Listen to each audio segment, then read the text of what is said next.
Daya rusak klaim keturunan Nabi benar-benar nyata. Tidakkah kalian merasa berdosa, wahai para ulama, terhadap kerusakan yang dibuat oleh golongan mereka?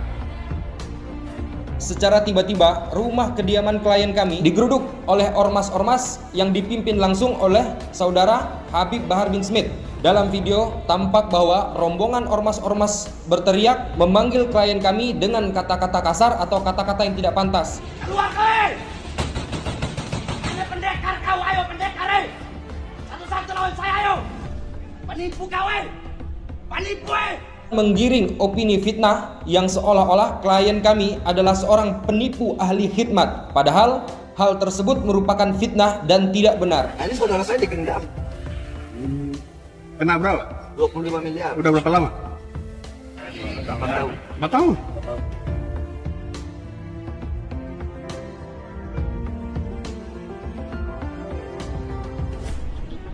Cucu palsu Rasulillah, Bahar Smith, kembali berulah.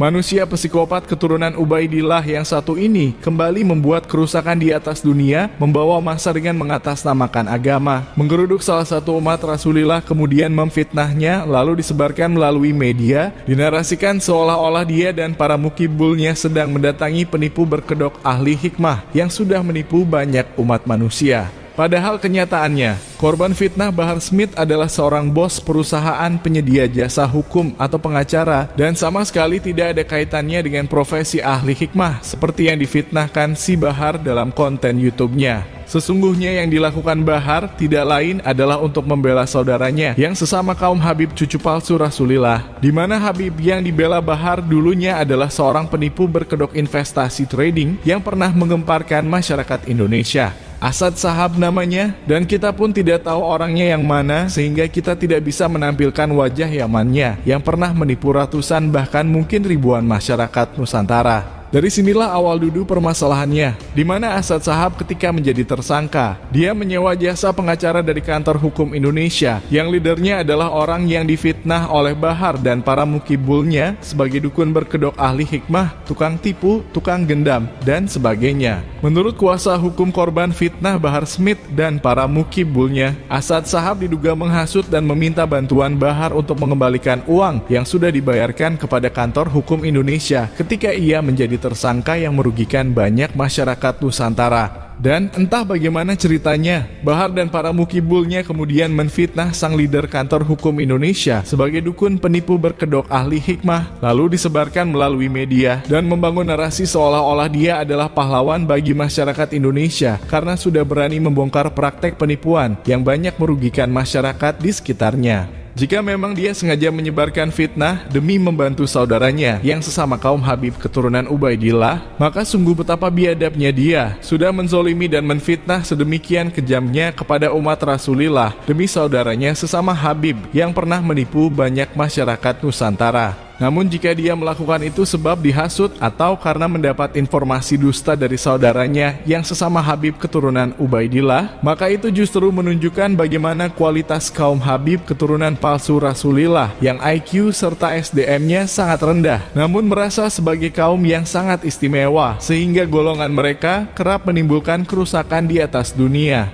Bahwa benang merah dari permasalahan ini sebenarnya karena terdapat suruhan dan hasutan untuk menggerakkan ormas pimpinan saudara Habib Bahar bin Smith dari mantan klien dari klien kami yang bernama saudara Muhammad Asad Sahab, di mana saudara Muhammad Asad Sahab adalah terdakwa dan terpidana dari kasus DNA Pro yang terjadi pada tahun 2022.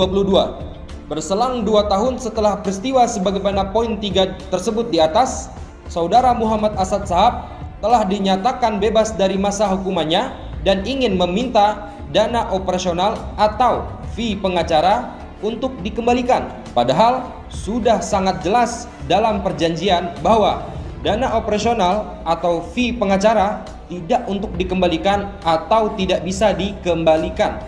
Dari hal tersebut, saudara Muhammad Asad Sahab diduga telah meminta bantuan kepada saudara Habib Bahar bin Smith. Akan tetapi sangat disayangkan justru saudara Habib Bahar bin Smith diduga secara langsung telah melakukan fitnah dan membuat keributan di kediaman klien kami dan menuduh klien kami sebagai penipu dan berkedok ahli khidmah sejumlah uang 25 miliar rupiah. Hal tersebut sudah sangat menyesatkan dan fitnah yang keji tanpa bukti.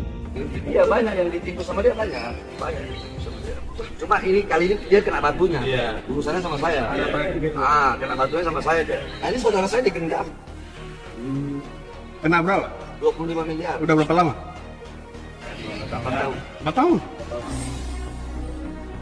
Sungguh sebuah fitnah yang luar biasa kejinya. Demi saudaranya yang sesama kaum Habib keturunan palsu Rasulullah, Bahar dengan biadabnya menfitnah seorang manusia. Dan fitnah yang dilontarkan pun sangat tidak masuk akal dan mengada-ada, di mana seorang yang profesinya adalah pengusaha di bidang jasa hukum atau pengacara. Dia fitnah dengan sesuatu yang sangat jauh dari profesi sebenarnya, yaitu difitnah sebagai penipu yang berkedok dukun ahli hikmah. Saudaranya yang pernah menipu banyak masyarakat Indonesia itu pun dia ceritakan pernah digendam hingga habis uang 25 miliar, padahal uang tersebut adalah biaya yang memang harus dibayarkan ketika menyewa jasa pengacara yang menangani kasusnya menipu ribuan, bahkan mungkin jutaan masyarakat Nusantara. Sangat konyol memang kelakuan salah satu oknum Habib keturunan palsu Rasulullah yang satu ini. Jika menyewa jasa pengacara untuk menangani kasus dikatakan oleh Bahar sebagai bentuk kejahatan gendam. Lalu yang biasa dilakukan oleh kaum Habib menguras harta mukibulnya dan itu mengatasnamakan nabinya umat Islam di seluruh dunia. Disebut apa namanya oleh kalian semua, wahai kaum Habib keturunan palsu Rasulullah. Umat Islam bangsa Nusantara janganlah menjadi bodoh menganggap kejahatan gendam selalu identik dengan hipnotis yang membuat kesadaran kita menjadi hilang sepenuhnya sehingga kita sukarela menyerahkan semua harta yang kita punya.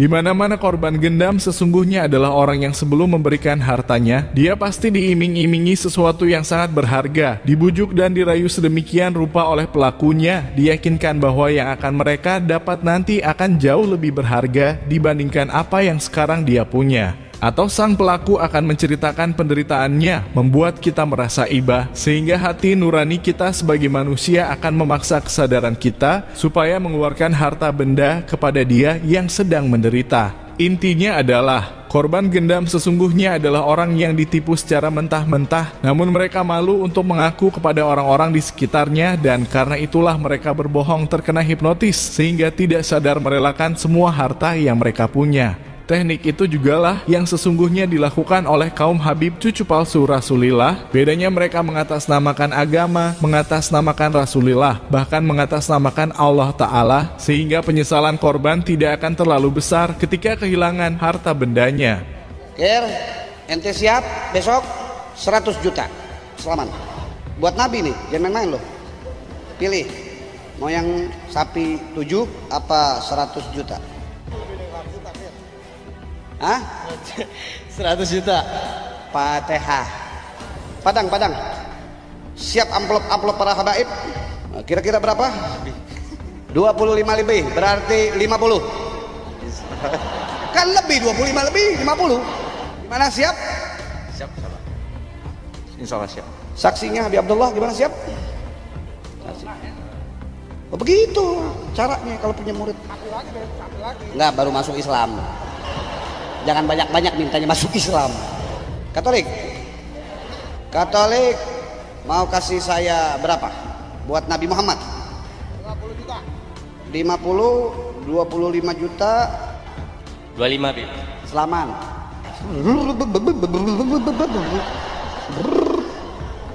Ini daripada kecerekan lama-lama ngambilnya jam-jam.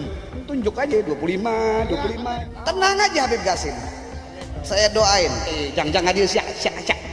Muridnya Habib Qasim. Nah, ente bilang sama bos ente ya, utangnya Habib Qasim beresin. Siap? Dibilangin ya. Suruh Habib Hasan, jangan pakai insya Allah, wajib. Takbir. Ke atas kaki, takbir. Sekali lagi, jika membayar kewajiban kepada kuasa hukum yang menangani kasusnya disebut sebagai penipuan, bahkan kejahatan gendam. Lalu kebiasaan Habib menguras harta para mukibul, itu disebut apa namanya, wahai kaum keturunan palsu Rasulullah. Umat Rasulillah yang berprofesi sebagai konsultan hukum atau pengacara bisa-bisanya difitnah dengan begitu biadabnya. Disebarkan melalui media bahwa korban fitnah Bahar adalah tukang tipu berkedok ahli hikmah, dan itu dilakukan oleh si Bahar untuk membantu saudaranya yang pernah menipu ribuan masyarakat Nusantara. Karena itulah di awal kita mengatakan, tidak merasa berdosakah kalian wahai para ulama terhadap daya rusak yang diakibatkan oleh golongan mereka? Sebab karena pengakuan kalian kepada golongan mereka sebagai zuriat Nabi itulah yang membuat sebagian besar kaum Habib menjadi manusia-manusia jumawa, berbuat semau mereka tanpa takut berdosa, karena merasa sebagai keturunan Rasulillah yang pasti diistimewakan oleh Allah Ta'ala.